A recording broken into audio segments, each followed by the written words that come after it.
জীবনের প্রথম শিক্ষক দিবস। ছোটদের আমাদের জন্য এই আন্তরিকতা দেখে সত্যিই আমি আপ্লুত।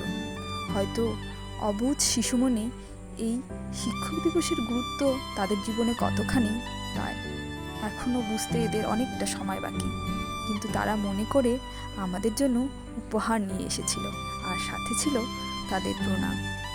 আমার এই ছোট্ট ছোট্ট শিক্ষার্থীরা যেন জীবনে অনেক বড় হয়, অনেক সফলতা পায়।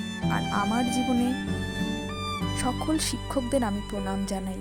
তারা যেন ভালো থাকে, সুস্থ